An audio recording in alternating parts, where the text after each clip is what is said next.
আচলতে এনেকৈ শোভাযাত্ৰাত অংশগ্ৰহণ কৰিবলৈ পালে সদায়ে ভাল লাগে। মই অসমবাসী ৰাইজক পলমকৈ হ'লেও অসমীয়া নৱবৰ্ষ আৰু আমাৰ বাপুতি সাহোন ৰঙালী বিহুৰ বহুত বহুত শুভেচ্ছা জ্ঞাপন কৰিছোঁ।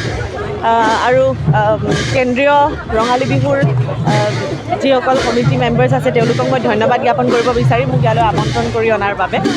আৰু লখিমপুৰ ৰাইজক ধন্যবাদ জ্ঞাপন কৰিব বিচাৰিম।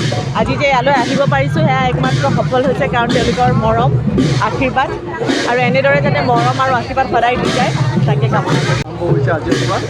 আজি এতিয়া আমি এটা বৰ্ণাঢ্য সাংস্কৃতিক শোভাযাত্ৰাত ইতিমধ্যে আমি অংশগ্ৰহণ কৰিছোঁ। যিহেতু আমি নগৰৰ মাজেদি পৰিভ্ৰমণ কৰি আমি আকৌ বিহু বাকৰিলৈ ঘূৰি আহিম। গতিকে সকলো ৰাইজৰ সহায় সহযোগিতা আমি কামনা কৰিছোঁ।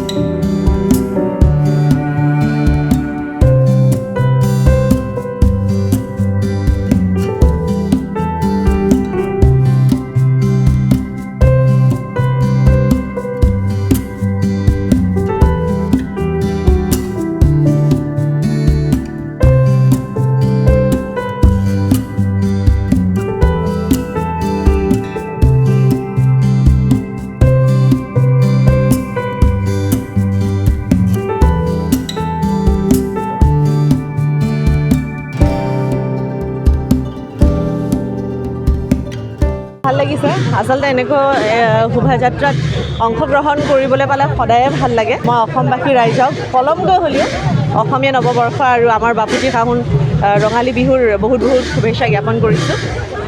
আৰু কেন্দ্ৰীয় ৰঙালী বিহুৰ যিসকল কমিটি মেম্বাৰ্ছ আছে তেওঁলোকক মই ধন্যবাদ জ্ঞাপন কৰিব বিচাৰিম মোক ইয়ালৈ আমন্ত্ৰণ কৰি অনাৰ বাবে। আৰু লখিমপুৰ ৰাইজক ধন্যবাদ জ্ঞাপন কৰিব বিচাৰিম। আজি যে ইয়ালৈ আহিব পাৰিছোঁ সেয়া একমাত্ৰ সফল হৈছে কাৰণ তেওঁলোকৰ মৰম আশীৰ্বাদ আৰু এনেদৰে যাতে মৰম আৰু আশীৰ্বাদ সদায় দি যায় তাকে কামনা হৈছে আজিৰ পৰা। আজি এতিয়া আমি এটা বৰ্ণাঢ্য সাংস্কৃতিক শোভাযাত্ৰাত ইতিমধ্যে আমি অংশগ্ৰহণ কৰিছোঁ।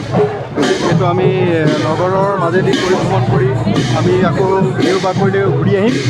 গতিকে সকলো ৰাইজৰ সহায় সহযোগিতা আমি কামনা কৰিছোঁ।